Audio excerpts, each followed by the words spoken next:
और जो भी समस्याएं आएगी आम जन को उसको 30 दिनों के अंदर समाधान करना। ये अपने आप में यह दर्शाती है कि सरकार कितनी विजनरी है, कितना सरकार के पास में विकसित बिहार बनाने के लिए विजन है।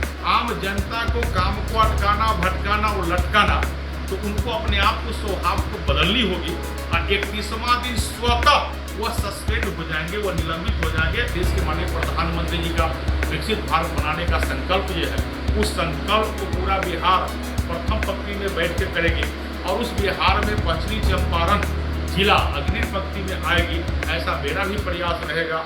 नमस्कार, आप देख रहे हैं न्यूज हाट। मैं हूं आपके साथ रितेश शर्मा।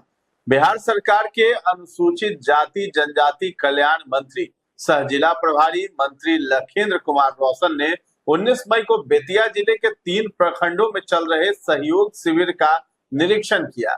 बेतिया सर्किट हाउस में प्रेस कॉन्फ्रेंस कर कहा है कि ग्रामीणों की समस्याओं का पंचायत स्तर पर ही त्वरित गति से समाधान होगा। अब ग्रामीणों को कार्यालय का चक्कर नहीं लगाना पड़े, यही सरकार की प्राथमिकता है। तो जिले में कुल 45 पंचायतों में सहयोग शिविर लगाए गए हैं।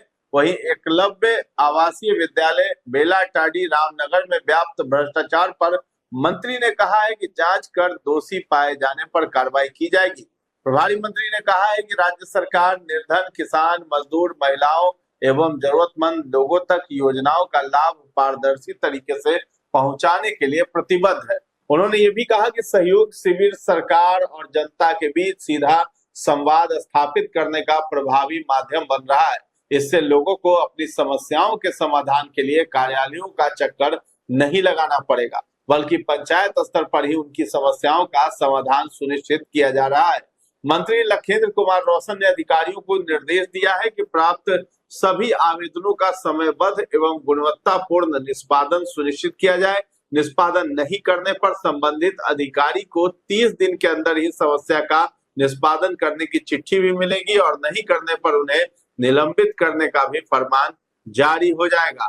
तो वहीं प्रभारी मंत्री लखेंद्र कुमार रोशन ने जिले में चल रहे आवासीय विद्यालय में भ्रष्टाचार के मुद्दे को भी काफी गंभीरता से लेते हुए जांच कर संबंधित अधिकारी पर कार्रवाई करने की बात कही है। सूत्रों के अनुसार कई प्रखंड कल्याण पदाधिकारी अधिकारी के साथ साथ संवेदक का कार्य भी करने का मामला सामने आया है, जिस पर मंत्री ने कहा कि अगर अधिकारी ही संवेदक बन कार्य करा रहे हैं तो यह गंभीर मामला है। इस तरह का मामला संज्ञान में आया है, मैं निश्चित ही जांच कर कार्रवाई करूंगा। सहयोग शिविर ऑन पोर्टल के माध्यम से भी आवेदन ली जाती है। सरकार ने निर्णय लिया है कि हर महीने के प्रत्येक मंगलवार, प्रथम मंगलवार और तीसरे मंगलवार को पूरे बिहार के किसी न किसी पंचायत में सहयोग शिविर का आयोजन किया जाएगा और हमारे जिला पदाधिकारी से लेकर प्रखंड तक के पदाधिकारी तक उस सहयोग शिविर में रहेंगे और जो भी समस्याएं आएगी आम जन को उसको 30 दिनों के अंदर समाधान करना है। यह सरकार ने जो डेडलाइन लिखा है 30 दिन, ये अपने आप में यह दर्शाती है कि सरकार कितनी विजनरी है, कितना सरकार के पास में विकसित बिहार बनाने के लिए विजन है। यदि 30 दिन फर्स्ट दिन 10 दिनों के अंदर जो पदाधिकारी के पोर्टल पर जो कंप्लेंट दिखाई जाएगा, जो एप्लीकेशन दिखाई जाएगी जिस विषय में, तो 10 दिनों के अंदर उस पदाधिकारी को उस समस्या का समाधान करना है। यदि 10 दिनों के अंदर वो नहीं करते हैं, चाहे जिस भी डिपार्टमेंट से जुड़ा हो क्यों नहीं हो, तो स्वयं उस पदाधिकारी को ऑनलाइन पोर्टल के माध्यम से ही नोटिस आ जाएगा कि आपके पोर्टल पर यह दिखाई दे रहा है कंप्लेंट, आपने समाधान नहीं किया।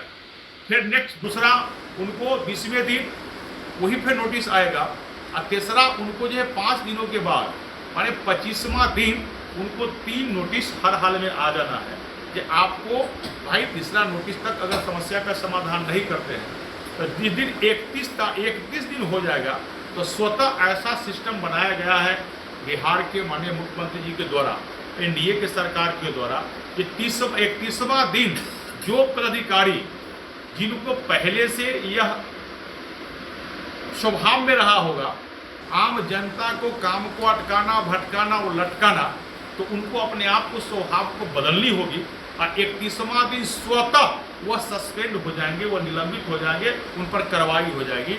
ऐसा सरकार ने ये जो लाया है, एनडीए की सरकार, डबल इंजन की सरकार जो है, देश के माननीय प्रधानमंत्री जी के मार्गदर्शन वाली बिहार के एनडीए की सरकार, जो पूर्व के मुख्यमंत्री नीतीश कुमार जी का जो विजन रहा है, विकसित बिहार, समृद्ध बिहार, सशक्त बिहार और मजबूत वन बिहार बनाने को हम समझ सकते हैं।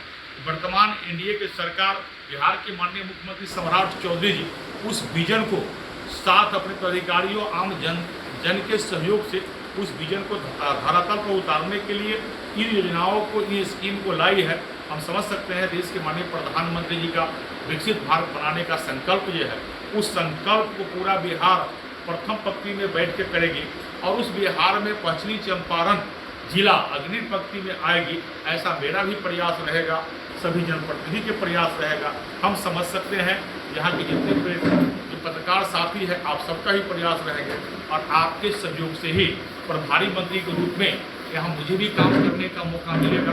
आप सबसे अपेक्षाएं भी है कि यहाँ आवासीय विद्यालय अभी बन भी रहा है और वहाँ अभी विभाग को सुपुर्द भी नहीं हुआ है और वह वहाँ मेंटेनेंस का खर्च में 20 लाख रुपए निकासी हो चुका है। बेलाटाड़ी एकलव्य आवासीय विद्यालय और मधुबनी में इस तरह का, और वहाँ प्रखंड मतलब अधिकारी ही वहाँ संवेदक के रूप में काम कर रहे। क्या ऐसा नियम है क्या? नहीं, ऐसा यदि प्रखंड कल्याण पदाधिकारी संवेदक के रूप में काम कर रहे हैं और आपने मुझे जानकारी दिया कि 20 लाख रुपया निकासी हो गई है, मैं जांच करवा लेता हूं। ऐसा कहीं पर यदि पाए गए तो ऐसे पदाधिकारी पर कार्रवाई होगी निश्चित। आप तो प्रजातंत्र के चौथे स्तंभ है, आपका सम्मान तो सर्वोपरि है, लेकिन हम सब मिलकर पश्चिमी चंपारण को विकसित जिला के श्रेणी में और बिहार की अव्वल पंक्ति में कैसे आवे, इसका हम सब लोग चिंतन करेंगे। जो संघ ब्लैक लिस्टेड है तो उसमें स्वाभाविक सा है कार्रवाई तो होगी, लेकिन अभी भी वह कार्यरत है। कहा जी जो अभी भी कार्यरत है तो उस पर कार्रवाई करेगा लोग।